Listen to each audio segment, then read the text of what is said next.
Élu, écoute attentivement, car ce moment t'est destiné, une rencontre sacrée, loin d'être le fruit du hasard. Ta présence ici n'est pas fortuite, c'est un appel divin, un rendez-vous orchestré par les cieux pour transmettre un message trop pressant pour attendre. Il y a en toi une essence indescriptible, une force discrète, une étincelle lumineuse que le monde a tenté d'ignorer, de contenir ou d'éteindre. Mais il a échoué, car tu n'as pas été façonné pour te fondre dans la masse, mais pour briller, pour te distinguer, pour t'élever au-delà de l'ordinaire. À travers chaque épreuve, tempête, silence, revers, tu as tenu bon, toujours debout, en pleine croissance, en pleine transformation. Tu ne fais pas que survivre. Tu es la preuve vivante de la réalité de la grâce, de la puissance d'une faveur divine, et des chemins mystérieux qu'emprunte le Créateur, défiant toute logique humaine. Tu es une merveille ambulante, pas celle des contes de fées ou des anecdotes éphémères, mais celle qui transforme l'atmosphère d'une pièce, celle qu'on a sous-estimée, rejetée, ensevelie sous la douleur, mais qui s'est relevée, résiliente, douce, éclatante, portant le parfum de l'éternité sans les stigmates des flammes traversées. Comme l'annonce Ésaïe 43 verset 2, « Quand tu traverseras les eaux, je serai avec toi, et les fleuves, ils ne te submergeront pas. Quand tu marcheras dans le feu, tu ne seras pas brûlé, et la flamme ne t'embrasera pas. Tu as incarné cette vérité, et tu continues de la vivre. Ta vie n'a jamais été un enchaînement hasardeux. Chaque instant, chaque détour a été tissé par une main divine. Ce qui cherchait à t'anéantir n'a fait que renforcer ta détermination. Ce qui voulait t'écraser est devenu le terreau fertile où ton dessein a pris racine. Façonné dans la solitude, forgé sous la pression, oint dans le secret, tu émerges maintenant non pour la gloire, mais pour une mission. Comprends ceci, les luttes qui ont failli te briser sont désormais le socle à travers lequel le divin parlera. Ta douleur a un rythme, ton passé un sens, ton histoire une sainteté. Alors, ne recule pas, ne doute pas de cet instant. Tu n'as pas été conduit à ce message par hasard. Tu as été appelé à t'aligner. En embrassant ton identité sacrée, proclame-le avec audace, tape 777 dans les commentaires si ce message touche une corde profonde en toi, si ton esprit s'éveille, si cela confirme que tu n'es pas perdu mais guidé, non oublié mais favorisé. À chaque âme qui tape 777, ta déclaration résonne dans les royaumes invisibles, vus par les cieux.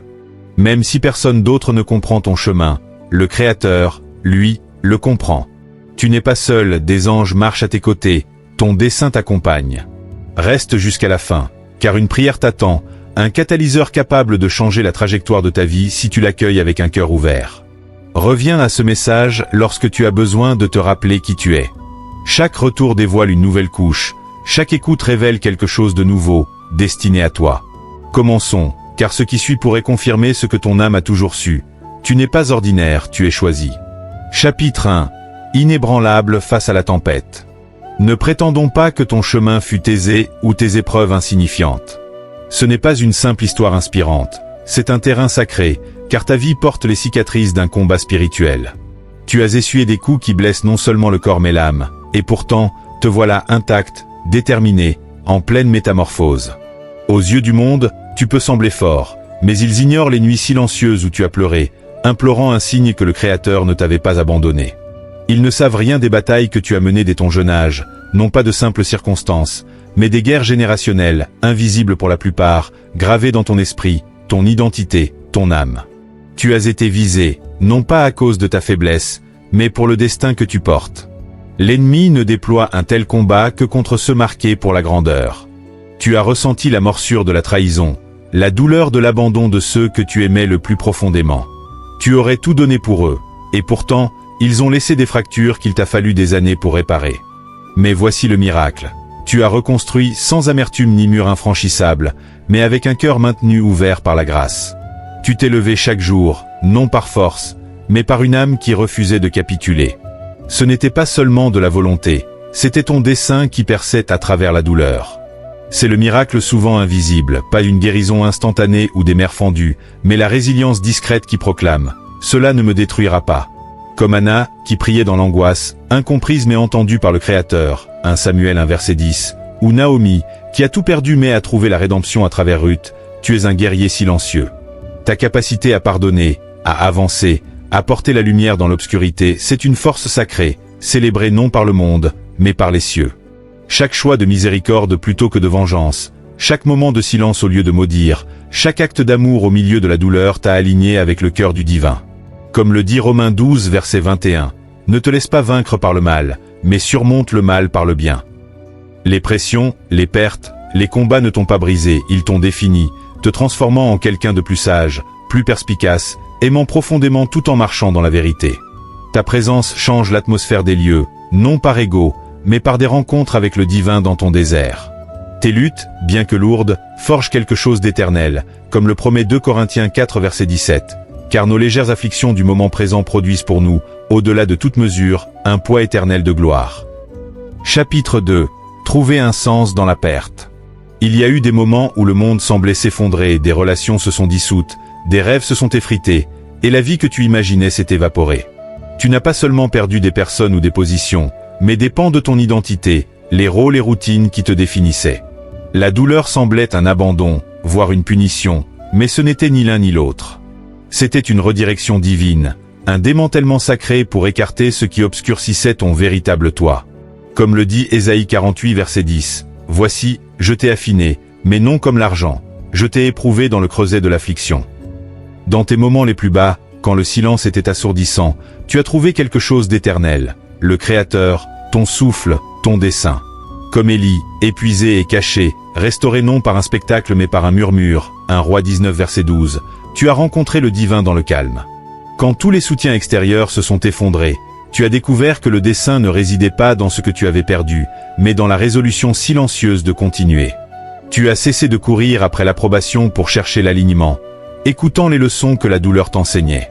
Comme le promet Psaume 147 verset 3, « Il guérit ceux qui ont le cœur brisé et pansent leurs blessures. » Morceau par morceau, le Créateur t'a reconstruit, non selon le moule du monde, mais dans la plénitude de son dessein.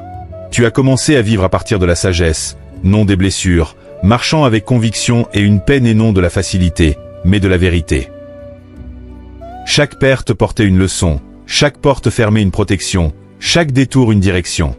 Ce que tu as construit maintenant est inébranlable, enraciné dans qui tu es, non dans ce que tu possèdes. Comme le demande Marc 8 verset 36, « Et que sert-il à un homme de gagner le monde entier, s'il perd son âme ?» Tu n'as pas perdu ton âme, tu l'as revendiquée, trouvant un dessein qui ne peut être ébranlé. Chapitre 3, de paria à guide. Tu n'as pas choisi d'être différent, pourtant quelque chose en toi refusait de se fondre dans la masse. Tandis que d'autres cherchaient l'acceptation, tu luttais avec la vérité, voyant ce qu'ils ignoraient, ressentant ce qu'ils enfouissaient. Ils t'ont qualifié d'étrange, d'excessif, de paria, non parce que tu avais tort, mais parce que tu dérangeais leur confort. Le rejet était douloureux, surtout venant de ceux censés être des refuges, familles, amis, communautés valorisant l'uniformité plutôt que l'authenticité. Tu as essayé d'atténuer ta lumière, de te réduire au silence, mais cela n'a pas fonctionné. Le Créateur ne t'a pas conçu pour t'effacer, mais pour briller. Comme le raconte Jérémie 1 verset 6 à 7, lorsque Jérémie doutait de sa jeunesse, le Seigneur déclara, « Ne dis pas, je suis trop jeune. Car tu iras vers tous ceux à qui je t'enverrai. » Ta différence n'était pas un défaut, mais une marque de dessein. L'isolement est devenu une salle de classe, le rejet un feu purificateur. Comme Moïse, exilé avant de conduire, Exode 3 verset 1 à 2, ton désert t'a préparé. Tu guides non par le bruit, mais par l'empathie, non en quête de disciples, mais en répondant à un appel. Tes cicatrices font de toi un refuge, ta sagesse un guide. Tu étais le paria, mais maintenant tu es le berger, ton unicité te qualifiant pour tracer de nouveaux chemins. Chapitre 4. Jamais vraiment seul. Certaines saisons ressemblaient à un exil, entouré mais invisible, souriant à travers la douleur tandis que le monde continuait. Tu te demandais, pourquoi suis-je laissé pour compte? Suis-je indigne d'amour? Mais tu n'as jamais été vraiment seul. Le Créateur t'a porté à travers les nuits de désespoir, à travers des pas que tu pensais impossibles. Comme l'assure Psaume 23 verset 4, « Quand je marche dans la vallée de l'ombre de la mort, je ne crains aucun mal, car tu es avec moi. » Comme Agar, qui nomma Dieu El Roy, le Dieu qui me voit, Genèse 16 verset 13, tu as été vu dans ton désert. Ce qui semblait un abandon était une séparation sacrée, dégageant l'espace pour la voie divine. Ton isolement n'était pas une punition, mais une protection, forgeant une paix inébranlable. Comme le promet Psaume 34 verset 18, « L'Éternel est près de ceux qui ont le cœur brisé, il sauve ceux qui ont l'esprit abattu. » Tu as appris à entendre Dieu dans le silence, à trouver la lumière dans l'ombre, à porter l'espoir au milieu de la douleur. Ce n'est pas de la solitude, c'est un héritage en train de s'écrire. Chapitre 5. Guérir des blessures non causées. Ta guérison est un miracle discret, non célébré par des fanfares, mais sacré néanmoins. Tu as réparé non seulement les blessures visibles, mais les fractures plus profondes, douleurs nées de la trahison, de la négligence, de la honte que tu n'as pas méritée. Tu as hérité du chaos, mais tu as déclaré « Cela s'arrête avec moi ». En affrontant ton histoire, tu t'es plongé dans le feu, le laissant te raffiner. Comme le dit Psaume 56 verset 8, « Tu comptes mes errances, mais mes larmes dans ton outre, ne sont-elles pas inscrites dans ton livre ?» Le Créateur a vu chaque larme, et ta survie n'était pas un hasard. Tu as brisé des chaînes générationnelles, choisissant le pardon pour ta paix, non la leur. La guérison n'était pas parfaite, certains jours, la peur revenait, le doute persistait, mais tu as continué à te présenter, à proclamer la vérité sur toi-même. Comme le déclare Psaume 107 verset 20, « Il a envoyé sa parole et les a guéris, il les a délivrés de leur tombeau. » Tu marches maintenant avec la sagesse, non les blessures, offrant la grâce aux autres parce que tu te le laisses accorder. Comme la femme dans Marc 5 verset 34, qui toucha le vêtement de Jésus, tu as revendiqué la guérison et brisé les chaînes. Tes cicatrices brillent, témoignage d'une résurrection. Chapitre 6. Parler la vie tout en guérissant. Tu es un miracle, aimant tout en apprenant à guérir, répandant l'espoir malgré ta propre douleur. Tu consoles avec des mots que tu n'as jamais entendus. Tu pries pour les autres tout en boitant toi-même. Ce n'est pas une performance, c'est une force sacrée. Comme l'exhorte Galates 6 verset 2, « Portez les fardeaux les uns des autres, et ainsi vous accomplirez la loi du Christ. » Comme Pierre, prêchant à la Pentecôte tout en se remettant de son échec, Acte 2 verset 41, tu n'as pas besoin d'être entier pour être fidèle. Ta force discrète change les atmosphères, ta bonté sème la guérison dans ton âme.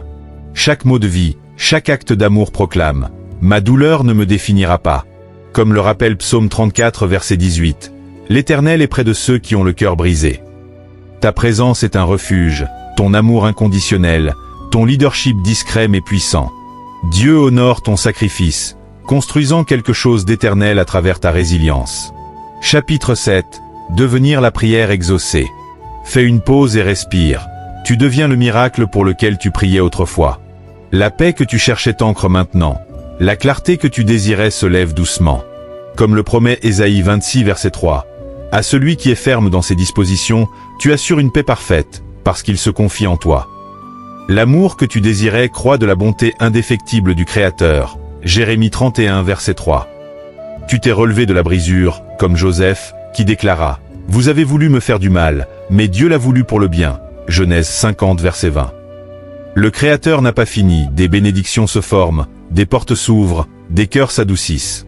Ton existence prêche, ta présence rayonne. Comme l'assure Philippiens 1 verset 6, celui qui a commencé en vous cette bonne œuvre la poursuivra jusqu'à son achèvement. Ton chemin est un témoignage, tes prières des empreintes de courage point vivre l'appel. Ce n'est pas seulement un message, c'est un réveil divin. Tu as été choisi pour guérir, t'élever et façonner le monde. Être choisi signifie être investi de la sagesse, de la compassion, de la perspicacité forgée dans le feu. Vis intentionnellement, pardonne quand l'amertume tente, parle doucement à toi-même, établis des limites pour protéger ta paix. Commence chaque jour dans la vérité, demandant « Comment puis-je incarner ma guérison ?» Parle la vie chaque jour à un inconnu, un ami, toi-même. Que ta vie soit ton ministère, ta résilience la preuve. Alors que tu traverses le feu, proclame la liberté. Alors que tu guéris, choisis la joie. Ta guérison restaure des familles, encourage des amis, brise des malédictions. Tu portes une flamme qui réchauffe, non qui brûle. Tu es un miracle vivant, tes pas guidés par la paix, ta voix par la vérité.